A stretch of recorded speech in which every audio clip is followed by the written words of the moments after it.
ख्रिस्त में प्रिय विश्वासी भाई और बहनों, आप सभी को मेरा प्यार भरा यीशु। हम आगमन काल में हैं। आगमन काल हम सभी के लिए आशा का समय है। आगमन काल हम सभी के लिए तैयारियों का समय है। और जैसे मैंने कल आपसे मनन चिंतन किया कि किस प्रकार से हमें ज़िंदगी में कभी भी हारना नहीं चाहिए, किस प्रकार से हमें अपने जीवन में आशा नहीं खोनी चाहिए।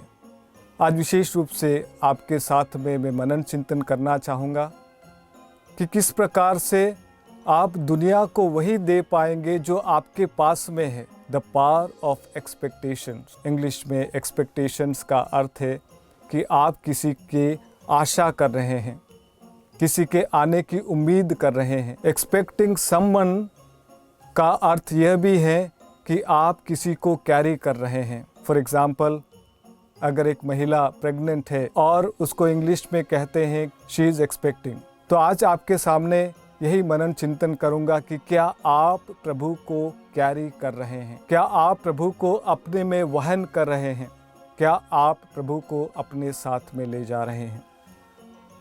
एक छोटा सा उदाहरण देना चाहूँगा। मैं पहली बार सेमिनरी में आया, पहली बार घर छोड़कर आया, पहली बार अपनी माँ को छोड़कर आया, पहली बार परिवार से दूर आया, तो पहले पहल मुझे अच्छा नहीं लग रहा था। तो जब हमको अच्छा नहीं लगता है, जब हम परेशानी में होते हैं, जब हम दुख में होते हैं, तो हम डायरेक्टली उस व्यक्ति के पास में नहीं जाते हैं जो हमारा डायरेक्टली इंचार्ज होता है। और जब मुझे अच्छा नहीं लग रहा था, सेमिनरी छोड़कर जाना चाहता था, फादर बनना नहीं चाहता था, तो इसीलिए मैं अपने दोस्त के पास में जाकर कहा कि सुरेश, मुझे अच्छा नहीं लग रहा है, मैं सेमिनरी छोड़कर घर जाना चाहता हूँ।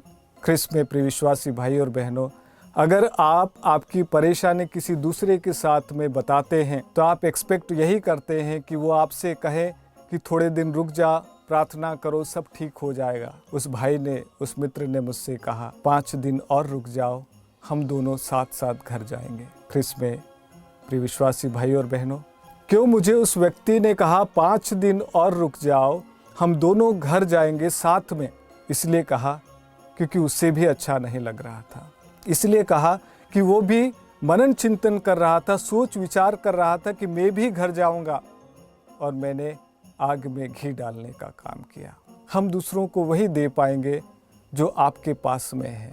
आप जिस बात पर मनन चिंतन कर रहे हैं, आप जिस बात पर सोच विचार कर रहे हैं, पिछले महीने, पिछले दिनों में आपने क्या क्या किया, वो सारी बातें आपके मन में चल रही है और उसी प्रकार से आप दूसरों को इन्फ्लुएंस करेंगे। मैं आपके सामने माता मरियम का उदाहरण देना चाहूँगा।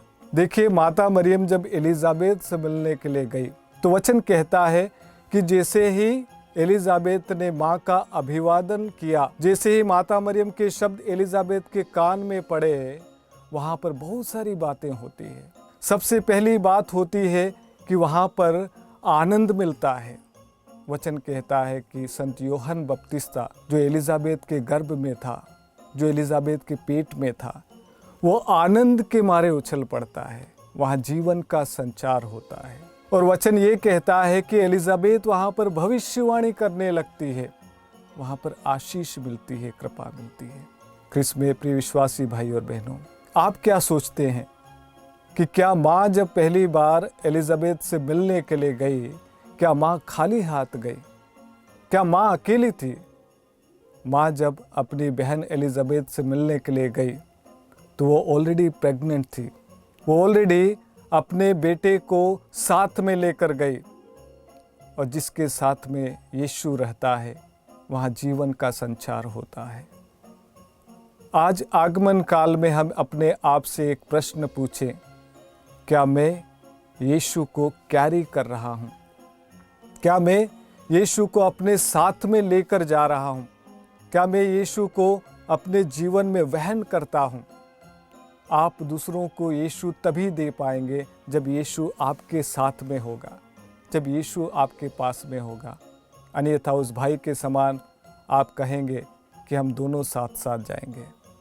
हम में से क्यों बहुत सारे लोग वास्तव में जीवन नहीं दे पाते हैं?